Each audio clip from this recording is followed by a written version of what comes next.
Hello my people, how are you? It has been a while since I made a video. I actually tried to record this one, but it was a disaster, it was total rubbish, so we're going to try again. Now, I have been reading, believe it or not, I've actually been reading some books, and the books I've been reading, mainly, although there's been a bit of this and that, have been the Witcher books. I have decided to read them in chronological order, because if you didn't know, the Witcher series by Andrzej Sapkowski, following the character Geralt of Rivia, who is a monster hunter who constantly finds himself in really grey scenarios, where he's just trying to live his life, just trying to make ends meet, and he constantly gets put in these situations where he really has to make tough choices. Those books, the Witcher books, did not release in the order that they now take place. There's the main series, which is 5 books, starting with the book A Blood of Elves, and then there are 3 prequel books.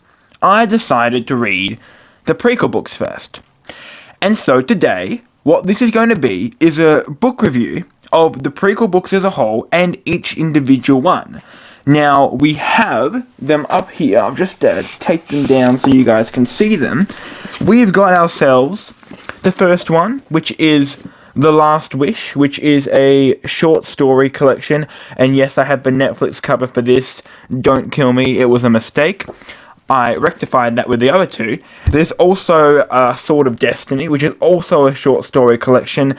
And finally, Season of Storms, which is another prequel book, but it is not a short story collection, although it is very episodic in nature.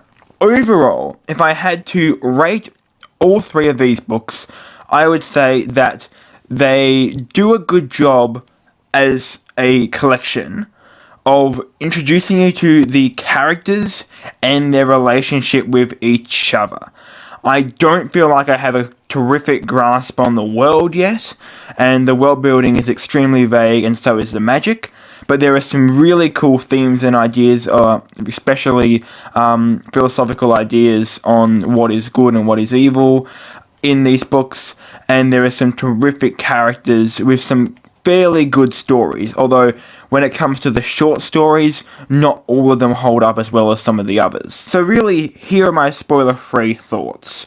There are quite a few flaws in this series. The prose is fairly clunky, in English at least, in terms of the fact that it is very heavily dialogue focused, especially the first short story collection is very dialogue focused, and that can be quite off-putting to someone who isn't used to that. Not all the short stories are as good as some of the others. Some of them are very unconsequential and don't really move forward any sort of plot along, and you don't really learn too much about the characters. And the final thing, which I will talk about just briefly, is there is a misogynistic issue with these books. What do I mean by that? I'm not going to go into super detail because the YouTuber Bookborn made a quite brilliant video talking all about it, did a much better job than I ever could. I'll put it up on the screen right now. There you go. Basically, these books have some terrific female characters in them, yes, and especially as the series goes on, it becomes better in my opinion, but in some of these early short stories, there is definitely an objectification issue where a lot of the women in it are seen merely as trophies, and there is overt sexualization. If that's a deal breaker for you, I completely get it, and you should watch that video to see if it will be. It's not actually universal, and some of the short stories do not have it, weirdly enough, in the same book, and I found that reading the actual novels, it becomes better, at least in the first one. I have not read the others. And there are definitely enough good things in this book to, in my opinion, balance it out. However, it is there, and I will just say right now, watch that video. I won't talk about it again because I am not in a position to give it justice. But without further ado, let's get into the spoiler review, starting with, of course, A Last Wish. Now, this story is chronologically mostly before the others, although there's a bit of difference, and this one exclusively follows Geralt of Rivia, the Witcher, as he basically just goes on a whole bunch of contracts. So you get to do a whole bunch of monster fighting, monster killing, tracking down monsters. He confronts a Striga in the first book. He also, my favourite story, The Lesser Evil, is the first episode of the Netflix show, because there is a Netflix adaptation which focuses a lot on these short stories.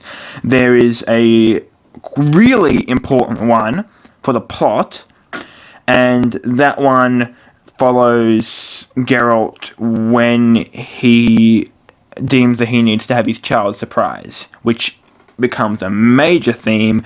It, of course, means Ciri in the end, who is by far one of the best characters in the series, and probably one of the main character, I would say, of the main series. She gets the first POV chapter in the entire series. Those are the good parts of it. The negative parts are mainly that there's so much dialogue. If I just open up any page right now, of course I'll remember it, said Geralt seriously, and Forhorn, where's that? Far enough, ready, can we go? We can, just tell me, and then it just goes on and on and on. With little things to break it up with thoughts. It's just dialogue, dialogue, dialogue. Now, the interesting thing about this choice with the dialogue is it does actually make a lot of the characters more real. You get to learn a lot about them. But it also can become quite tiresome after a while, and takes a while to get used to. Finally, not all the short stories work, as well as some of the others. Some of them are quite forgettable. The one with the goblin and the elves, while there were some really cool ideas in it, wasn't a really enjoyable short story for me. The pacing was quite off, and it just wasn't that fun.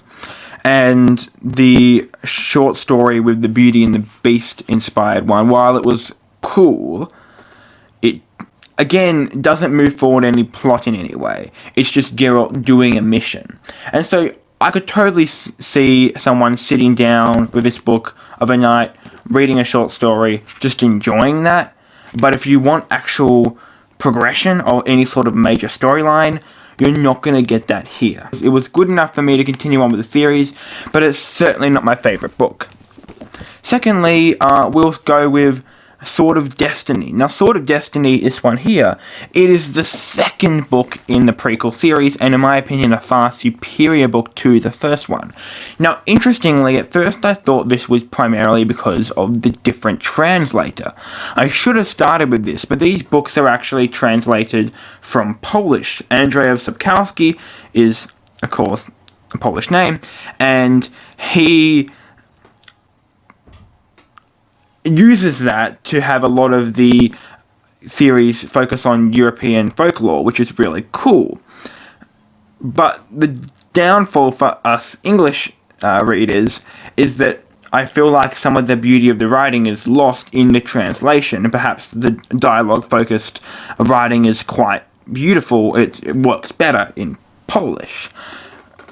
There is also different translators.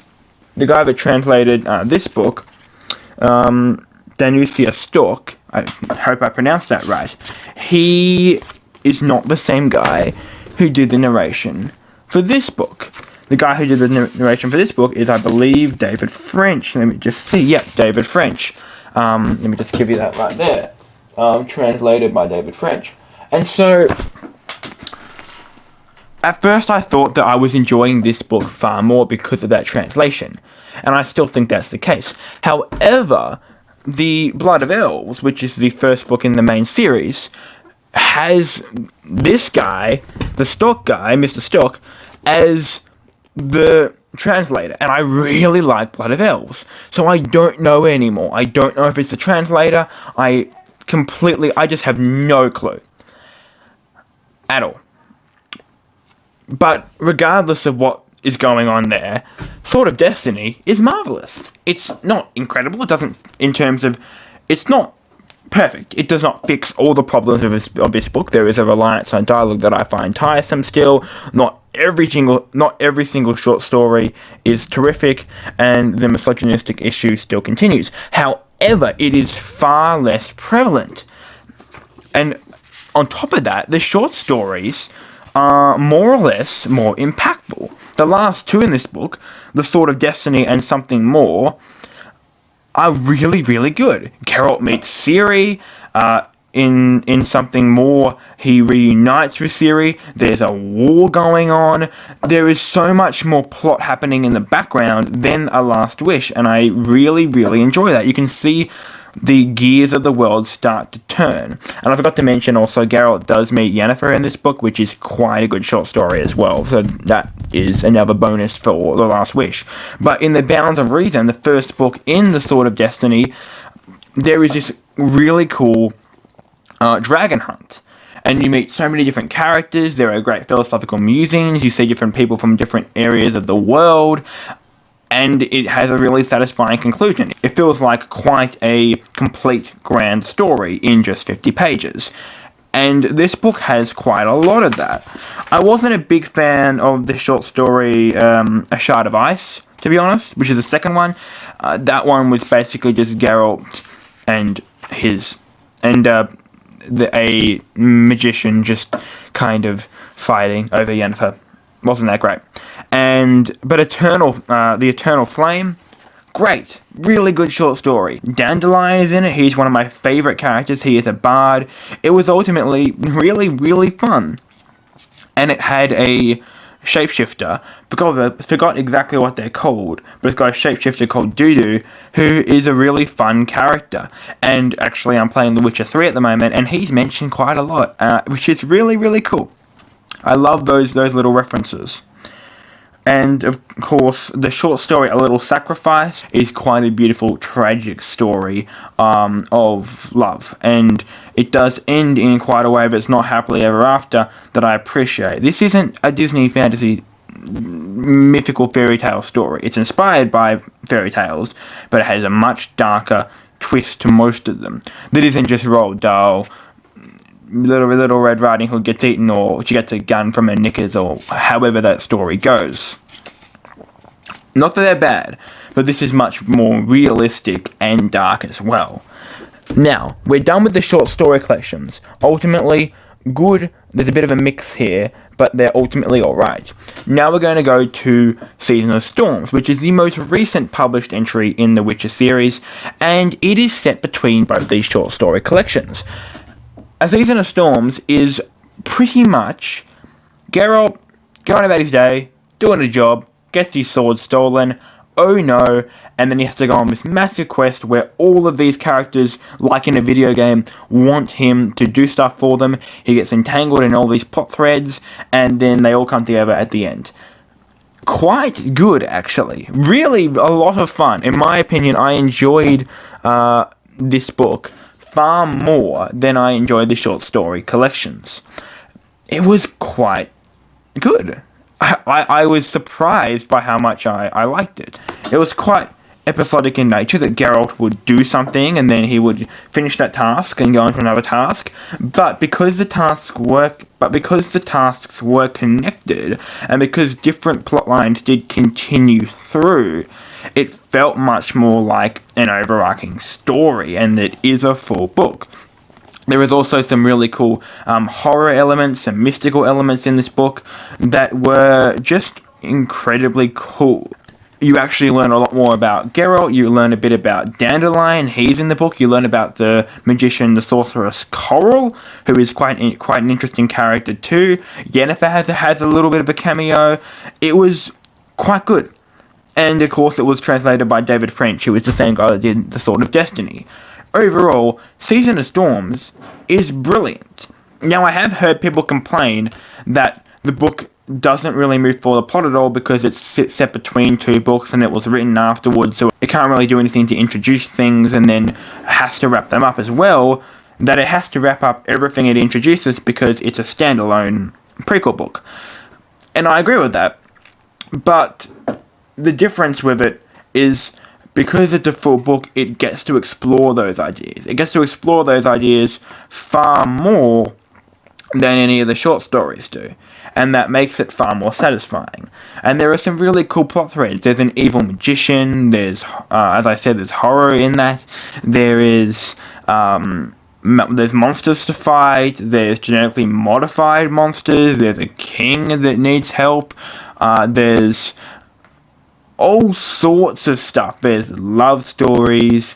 It's very much a Witcher story, and I really recommend it. It's brilliant. With that being said, those are my thoughts on the Witcher Prequel books.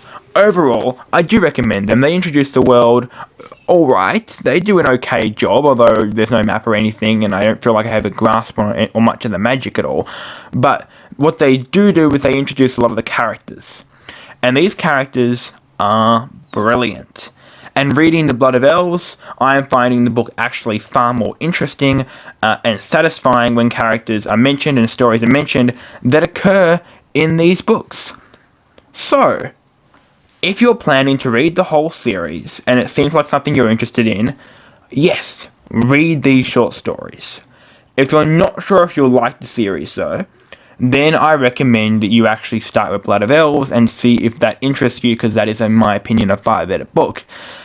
And then come back afterwards. Regardless, I hope you all have an absolutely terrific day. My name has been Jasper, and I will see you guys next time. Bye-bye.